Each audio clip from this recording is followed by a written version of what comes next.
Hi, this is Amanda Mercado, and I'm the virtual content specialist working with the Division of Multilingual Learners on the Arriba la Lectura curriculum.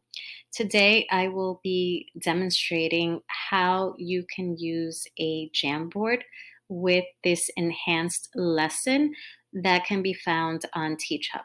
This is video 2 in a series of 3 videos regarding this grade 3, module 1, day 2 lesson. So in video 1, I gave you an overview of this lesson. And today I'm going to show you how you can use Jamboard as an additional resource to support this lesson. So this is a copy of the lesson that was found on TeachHub. And if we take a look at the objective, we see that the students are going to make, correct, and confirm predictions based on their reading. So throughout the lesson, the students are going to be asked to look at the pictures and make a prediction. So here we have, antes de la lectura, mira la portada y lee el título, mira las características del texto y las ilustraciones, luego predice sobre lo que tratará el texto. So what I have done to the Google Slides is I have taken a screenshot of la portada so that the students have a bigger visual to take a look at and they can make a prediction. So in the Google slideshow, you'll see that the students are asked, ¿cuál es tu predicción y por qué? So there are spaces here for the students to write into the slides directly. But if you want to give the students more options and want to make it a little more interactive, then I would suggest creating a Jamboard. So what I have here is a Jamboard that I just started, and I copied the teaching point that los buenos lectores pueden hacer, corregir y confirmar predicciones basadas en las características del texto y del género. And I have copied the screenshots of the strategies antes de la lectura y durante la lectura that were taken right from Arriba la Lectura. So now what I want to do is I want to create Jamboards for the students, and I can make a Jamboard for each student so that they can jot down their thinking, they can go back, correct, and confirm their predictions. So in my experience as a remote teacher, the students really do enjoy the interaction on the Jamboard. So I have created like a cover to show the students, this is our teaching point, this is what we're going to be working on. So now I'm going to go to the next slide here. And I'm going to go back to the Google slideshow. And there is a really nice graphic organizer here that I want to capture. So this is la portada del libro, and van a ser sus predicciones. Over here, again, I took a larger screenshot, and so the students have a bigger visual to look at and make predictions. And then again, here, mi predicción, ¿por qué? And there's a really nice graphic organizer that I want to show you. So right here, for the guided practice, the students and the teacher will be working together to complete this graphic organizer.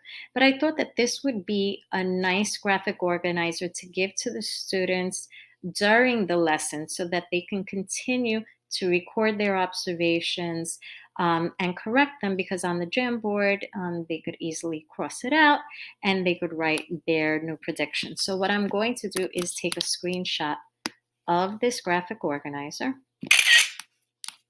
And now I'm going to go back to the Jamboard. And what I want to do is set the background. So I'm going to use that image or the screenshot that I just took as the background. And the reason why I do that is because if you don't add it as the background, the students can move it around. So by adding it as a background, you're locking it into place. So now you see that the graphic organizer is here, but the students don't have access to write in it. So if you want, you can create the text boxes in advance to make it easily accessible. Depending on your students, some of the students are very tech savvy and know how to do this on their own. So again, it's up to the teacher's discretion. But again, I want to show you how you can do it. So I'm just adding text boxes here by selecting text box. And then that will give the students a location where they can jot down their responses. Now, because the students are going to make predictions, and that is the objective of the lesson, to make multiple predictions before, during the reading, they should have more than one graphic organizer. So what I'm going to do is select right here, expand. And now if you look at the three dots in the drop-down menu, you can duplicate the slide.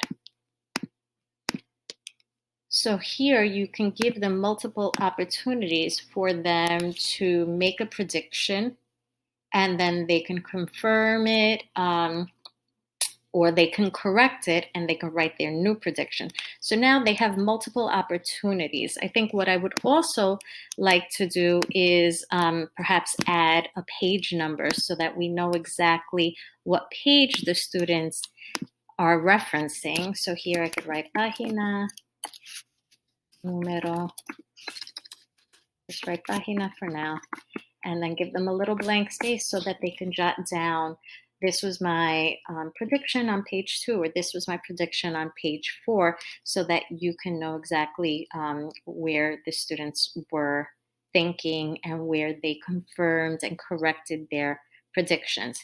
Now, to share these Jamboards,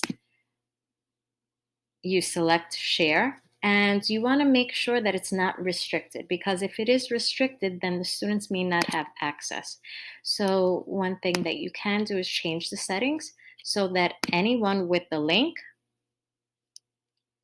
can edit it, right? If you leave it on viewer, then anyone with the link can view, but now students can have access. And if you're going to assign this in a Google Classroom, you can make a copy for each student.